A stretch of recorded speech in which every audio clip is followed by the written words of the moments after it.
What's up, everybody? I'm Amber. This is Amber's Logic. Got a new video for you today.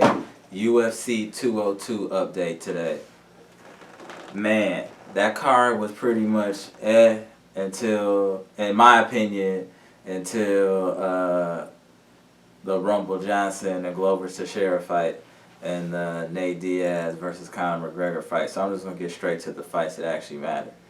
So Glover Teixeira called out Anthony Rumble Johnson after he won his last fight, right? They told you nobody calls out Anthony Rumble Johnson. That man is in the top 10 all time in UFC knockouts. I gotta give Glover Teixeira credit for for having the stones to call out Anthony Rumble Johnson, but that was foolish. That fight went one round, I don't know, 30 seconds.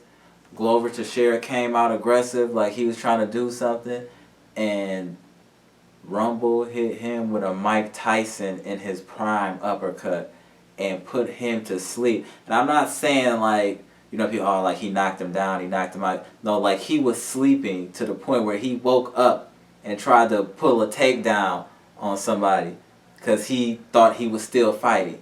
He was gone out of there like he was dreaming. He got put to sleep. Anthony Rumble Johnson is a problem. He is a problem. He is focused and he is putting people to sleep right now. Now up next, he should be fighting Daniel Cormier. Daniel Cormier, I see him talking crazy already, but I don't know if he wants to smoke with Rumble. A focused Rumble, Daniel Cormier, I don't know. Daniel Cormier is cold and all respected, but Anthony Rumble Johnson gonna let you know where your chin at. And I don't know if Cormier's chin can take what Rumble Johnson is gonna be bringing. But that remains to be seen. But shout out to Glover Teixeira for at least having the heart to call out Rumble Johnson. And shout out to Rumble Johnson for doing what he do, is laying people out cold. If you get a chance to see that knockout, please take a look at that. That is highlight worthy. Knockout of the year caliber. And then to the big fight, Conor McGregor versus Nate Diaz. Great fight. I actually thought in the first round, I thought Diaz was done. He was getting tattooed again by McGregor. McGregor was doing a lot of like those leg kicks or whatnot. He was doing a lot of leg kicks and he was using range and distance and movement. Hey, this is what a lot of people would call running. I'm just going to call it ring generalmanship out of respect. But if anybody else was doing this, what he was doing would be running. But he was using ring generalship. He was tattooing. Like, he busted him up in the first round, dropped him a couple times. But I thought this fight was over. And then all of a sudden, Nate Diaz got his second win in like the second and third round. Well, I'll say like second and third round, he started picking it up. And he started letting McGregor have it, in my opinion. And I felt like he took the second and third round. And then all of a sudden McGregor came back. Yo, McGregor was a smaller man. McGregor was in there. He busted up Diaz. I know Diaz get busted up, but his face looked like shit out there. Like he was getting hit with the same damn punch. My brother kept calling it out. The counter left. When you guys see this fight, he hit Diaz all night long with a counter left. I mean, busted him up. His face looked terrible after the fight. Nonetheless, he still was, I thought, the aggressor and landing the more important shots in the second and third round. So in my scorecard, I had a first round. I had a first round clearly, no debating, going to McGregor. Second and third, I'm edging Diaz the second and third round. Fourth round, I'm giving McGregor. He got his second win and he started tattooing him again.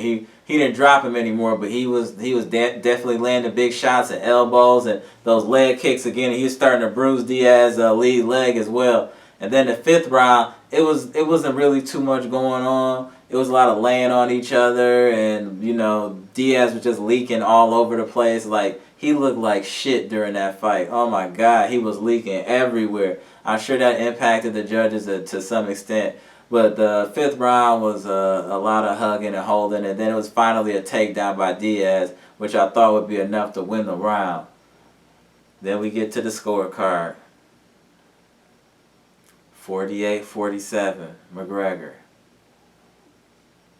77-77 draw. 47-48, McGregor. He wins the fight.